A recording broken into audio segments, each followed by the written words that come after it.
यहां परमात्मा कहते हैं ये सतनाम है 2 अक्षर का, जिसमें एक ओम अक्षर है, और जैसे ओम तत् सत में 3 मंत्र बताए, इनमें से एक तत् मंत्र सांकेतिक ये दास बताएगा उसको, और दूसरा नहीं बता सकता, अधिकारी भी नहीं है, और उस दास से पहले किसी को इसका पता भी नहीं था। लेकिन परमात्मा कबीर जी ने 600 वर्ष पहले अपनी वाणी में ये लिखा था, और उसको अब डिस्क्लोज करना था, पहले गुप्त रखना था। ये परमात्मा का आदेश था। इसी कारण से आदरणीय नानक साहिब जी ने भी इस 2 अक्षर के सतनाम का जाप किया, लेकिन अन्य किसी भी शिष्य को प्रदान नहीं किया, और न ही उनको जाप करने का आदेश दिया। जैसे समंदर की साखी, जैसे गुरु नानक देव जी की साखी हैं, जन्म साखी, उनमें समंदर की साखी हैं। उसमें मर्दाना और बाला दोनों गुरुदेव से प्रार्थना करते हैं कि हमें श्रीलंका दिखाने की कृपा करो। तो उन्होंने कहा कि चलो समंदर के ऊपर का चल पड़े, जैसे थल पर चलते हैं, और उनसे कहा कि तुम वाहेगुरु वाहेगुरु जपते रहना। अब मर्दाना और बाला तो वाहेगुरु जप रहे हैं, और नानक जी ये 2 मंत्र का जाप जप रहे हैं, सतनाम जप रहे हैं मुख से मौखिक। उस दिन मर्दाना ने भी वही सतनाम जाप शुरू कर दिया। वो डूबने लगा समुद्र में। तब गुरु जी ने पूछा, मर्दाना तू वही जाप कर जो मैंने कहा, तो मेरी रीस मत कर, मेरे वाला जाप मत कर। तब उसने वही जाप किया, वो 2 अक्षर का जाप बंद कर दिया। अपनात्माओं, इससे भी ये बात प्रमाणित होती है कि सुनियोजित तरीके से परमात्मा यहाँ तक लाए हैं इस रहस्य को। परमेश्वर कबीर जी ने कहा था धर्मदास जी को, धर्मदास तो 1,00,000 दुहाई, ये सार नाम कहीं बार ना जाई, ये असली मंत्र कहीं बार ना जाई। और इस मूल ज्ञान को भी, यथार्थ ज्ञान को भी अभी तक छुपा के रखना है। अब कलयुग के इस समय में इसको डिस्क्लोज करना था। इससे सिद्ध है कि ये मंत्र अभी किसी के पास नहीं था। गुरु नानक देव जी को अवश्य पता था, लेकिन इन्होंने आगे परमात्मा के आदेश से किसी को, सिख समाज को नहीं दिया। क्योंकि अब तक अगर ये मंत्र पहले से डिस्क्लोज होता तो ये नकली काल के दूसरा दस्वामी वाले इसका मंत्र बताते पाते, 2 अक्षर का ये मंत्र जाप करो, फिर ये दास क्या बताता आपको, और वो नाम ये दे भी देते तो वे अधिकारी नहीं थे, इसलिए वो काल के जाल में फिर भी रख देते आपको। तो इस प्रकार परमात्मा ने आप पे मेहर करी है, और इस परमेश्वर के इस सतनाम के जाप से आपके पाप कटेंगे, आपके श्राप कटेंगे, आपके ऊपर 3 ताप का जो दुख, भूत प्रेत पितर जो भी आपके ऊपर आपदाएं आई हैं, ये सब नष्ट हो जाएंगे। क्या बताते हैं, जब ही सतनाम हृदय धरो भयो पाप को नाशे, जैसे चिंगारी अग्नि की भाई पड़े पुराने गाशे। कबीर परमात्मा कहते हैं अपने उस सच्चिदानंद घन ब्रह्म की वाणी में, कबीर वाणी में, उस तत्व ज्ञान में कहते हैं, जब ही सतनाम हृदय धरो। हृदय धरण का अर्थ यहाँ पर है कि जब आपको ये नाम मिल गया और आपने सच्चे दिल से इसका जाप शुरू किया, नियमित रहे, और मन में किसी प्रकार की कोई विक्षेप आपका उत्पन्न ना हो गुरु, परमात्मा और मंत्र के प्रति, फिर ये आपके हृदय धरा गया। उसके बाद जब तुम सुमन करोगे सच्चे दिल से और बिल्कुल निशंका हो करके, निसंसित हो करके, फिर देखना इसका कितना कमाल होता है। तो जब ही सतनाम हृदय धरो भयो पाप को नाश, और मानो चिंगारी अग्नि की पड़े पुराने घास। 1000 क्विंटल और चाहे 1000 टन सूखा घास अडंगा पड़ा हो कहीं पर, और उसको ढोण लग गया आदमी, कदे भी ना उठे ना किधर दरिया जा, एक माचिस की सीख जलाकर चिंगारी ला दे, उसमें सारे नफसवा करके राख बना देगी, और चलेगी तेज हवा, इधर उधर बखेर कर उसको कति क्लियर कर देंगे। तो यहाँ परमात्मा कहते हैं, जब ही सतनाम हृदय धरो भयो पाप को नाशे, जैसे चिंगारी अग्नि की भाई पड़े पुराने घासे। जैसे सूरज के आगे बदरा ऐसे कर्म छयारे, प्रेम की पवन करे चत मंजन फिर झलके तेज नयारे। जैसे सूरज के आगे बादल ऐसे कर्म छयारे, जैसे सूर्य के सामने काले काले घोर बादल छा जाते हैं, उसका प्रकाश धीमा पड़ जाता है, ऐसे आप आत्मा और परमात्मा के बीच में हमारे पाप कर्मों के बादल छाए हैं। क्या बताया है कि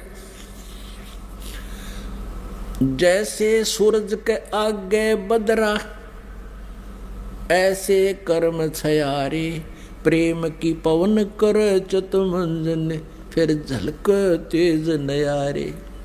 अपन आत्माओं, आपने उपदेश भी ले लिया, आप जाप शुरू करो सच्चे दिल से मर्यादा में रहकर।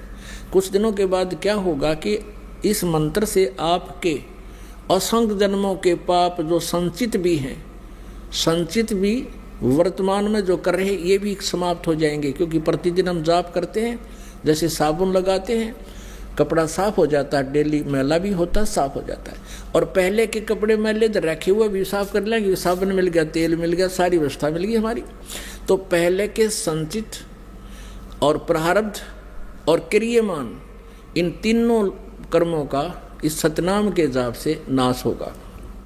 कैसे होगा कि जब आपके पाप कुछ कम हो जाएंगे, इस लगे रहोगे। जैसे कि आपने देखा हो, ये मोटर मैकेनिक होया करें, उनके कपड़े इतने मैले हो जाते हैं, उनके कलर का नहीं पता ये कौन से कलर का है, और फिर उसको कोई साफ करने लगे तो 2, 4, 10 बार साबुन लाने से तो उसका थोड़ा थोड़ा सा मैल और वो कपड़ा दिखने लगेगा, ये कपड़ा भी है कि मैं और अड़ंगा है।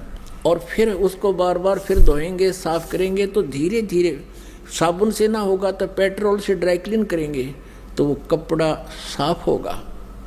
तो ऐसे ही पुण्यात्माओं, हमने कहते हैं योगन योगन की वासना हुई इकट्ठी आने, निर्मल कैसे होवेगा तेरे सतगुरु लगे ना काने। युगन युगन की वासना, युगों युगों के इतने पाप कर्म हो गए इकट्ठे आन, और निर्मल कैसे होगा कोई सतगुरु तत्वदर्शी संत परम संत तुझे मिला नहीं, वो सतगुरु लगे नहीं कान, यानी उनके वचन सुनने को नहीं मिले। और जब आपके हृदय में, फिर कुछ दिनों के बाद क्या होगा, आपके हृदय में एक ऐसी पवित्र प्रेम उत्पन्न होगा भगवान के प्रति। पहली बार तो आप सत्संग सुनते हो, 2-4 बार तो ये ज्ञान सुनने को भी अच्छा नहीं लगता। धीरे धीरे आपको इतना आनंद आएगा फिर, क्योंकि जैसे मलेरिया के बुखार में, जवर में इंसान को, व्यक्ति को खाना भी कड़वा लगे, सेब संतरे भी कड़वे लगते हैं, टेबलेट खाने से, यानी कड़वी टेबलेट ही खानी पड़ती है। कहाँ तो वो रोटी भी खाना नहीं चाहता, वो भी कड़वी लग रही है, उस कड़वी को मीठा बनाने के लिए कड़वी टेबलेट ही खानी पड़ती है, कुनीन खानी पड़ती है, न चाहते हुए भी खानी पड़ती है। तो ऐसे इस ज्ञान को, और फिर मंत्र के मिल जाने पर सुमन उसके ऊपर विशेष कसक से जाप करने को आपने न चाहते हुए कुनीन की तरह खाना ही पड़ेगा, करना ही पड़ेगा। तो प्रारंभ में तो आपको मजबूरी सी होगी कि ये बता दिए इतने मंत्र गुरु जी ने, ये कैसे होंगे। अरे सुबह से लेकर शाम तक मजदूर कस्सी बजावे, किसान हल जोता है, सारा दिन फदर फदर पता नहीं कहाँ तक पहुँच जाते हैं। क्या भगवान का बैठ कर चलते फिरते मंत्र नहीं कर सकते हम?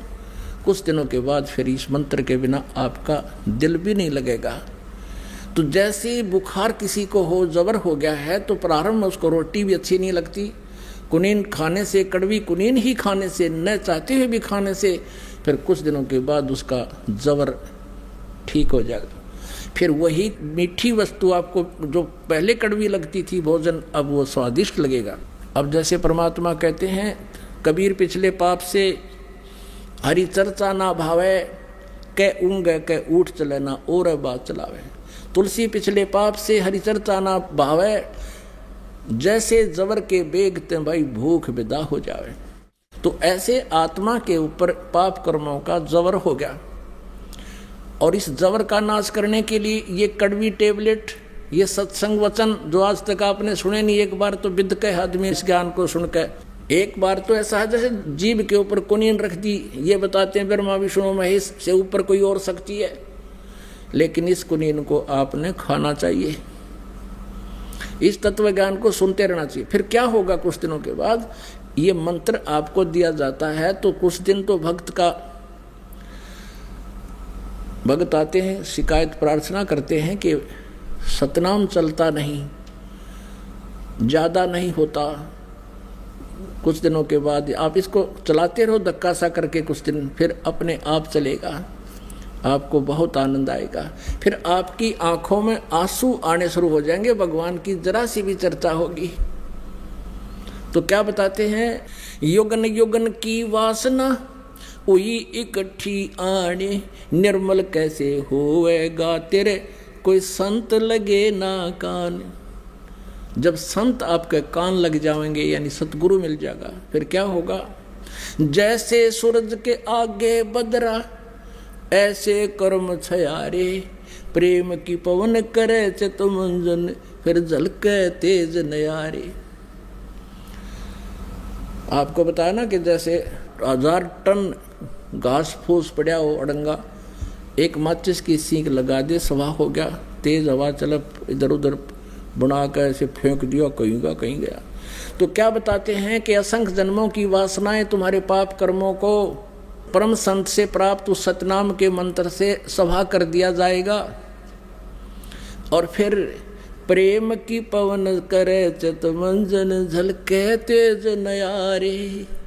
फिर आंखों में भगवान के प्रति वो प्रेम जागेगा, आंखों से आंसू चलेगी, वह प्रेम की पवन चलेगी, इन बादलों को जो बीच में बादल अड़े हुए हैं कर्मों के, उनको फेंक देगी, तितर बितर कर देगी, और फिर आपकी आत्मा निर्मल होगी, सतलोक प्राप्ति होगी। बोलो सतगुरुदेव की जय हो।